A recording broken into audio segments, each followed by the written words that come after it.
গান বলেন, আমাদের দেশপ্রেমের গান বলেন, আসলে কোন অঙ্গনে তার হচ্ছে পদচারণা নেই। এটাই আমাদের সিনেমা। দেখো সিনেমা কত দূরে গিয়েছে। মুদ্রাদোষ আমাদের সবারই কম বেশি মুদ্রাদোষ থেকে থাকে। Europe, America, Canada, Australia, England, France, wow, because ভুলভাল ইংলিশ বলার চেষ্টা, অপ্রয়োজনীয় হাসি ইত্যাদি এরকম কিছু মুদ্রাদোষ শাকিব খানের ইন্টারভিউতে লক্ষণীয়। প্রতিটি ইন্টারভিউতে এসবের রিপিটেশন দেখা যায়, তা দেশে কিংবা বিদেশে, সব জায়গায় একই। শাকিব খানের মতো এত বড় স্টার কেন তার ইন্টারভিউগুলোতে একটা ফেক ভাব নিয়ে আসে? এটা চরম হতাশাজনক। তার উচিত যত তাড়াতাড়ি সম্ভব এসব বিষয়ে নজর দেওয়া।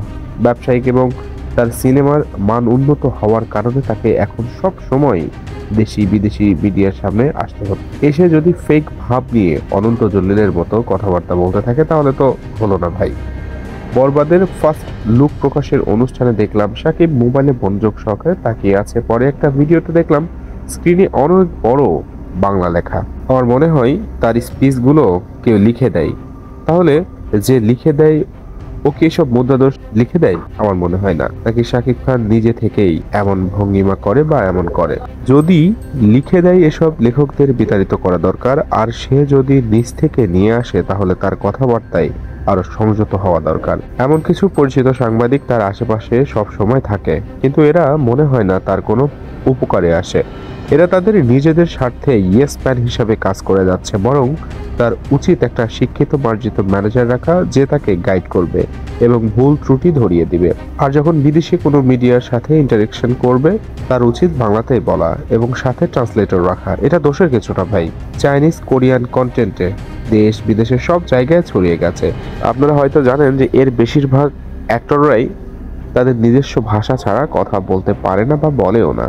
তারা ট্রান্সলেটর রেখেই কথা বলে বিদেশি মিডিয়ার সাথে। কোনো মানুষই পারফেক্ট নয় ভাই। প্রতিটি মানুষের দুর্বলতা রয়েছে, সেই দুর্বলতা কাটিয়ে উঠতে হবে। শেষে একটা কথা বলি, শাকিব অনেক সুন্দর করে কথা বলতে পারে। আপনি কি জানেন যখন সে শান্ত থাকে, স্যাড বা রাগান্বিত থাকে এবং তার শুরুর দিককার ইন্টারভিউগুলো দেখবেন, বোঝা যায় তখন তার নিজস্বতা ছিল, তার নিজস্বতা রয়েছে।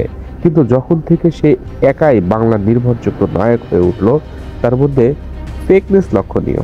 শাকিবের সুন্দর করে কথা বলার অনেকগুলো ভিডিও রয়েছে, যেমন গাজী মাজহারুল আনোয়ার সাহেবের মৃত্যুর সময় খুব সুন্দর করে ইন্টারভিউ দিয়েছে। তারপরে শাকিব খান যখন একটি মামলায় থানায় গিয়েছিল সেখানে এমন অনেক সুন্দর সুন্দর ইন্টারভিউ রয়েছে, খুঁজলে আপনারা পেয়ে যাবেন। কিন্তু কথা হলো খুঁজে বের করতে হবে কেন? উচিত শাকিবের প্রতিটা ইন্টারভিউ সুন্দর মার্জিত, যা দেখে আমরা মুগ্ধ হই, পরবর্তী নায়করাও যেন তাকে নিয়েই শিখতে পারে। তার নিজস্ব ভাবটি, নিজস্ব মনোভাবটি, নিজস্ব ভঙ্গিমাটি নিয়েই সামনে আসুক প্রতিনিয়ত। আমরা সেটাই চাই। ভালোবাসি আমাদের নাম্বার ওয়ান শাকিব খানকে। অবশ্যই সঙ্গে থাকবেন। ধন্যবাদ।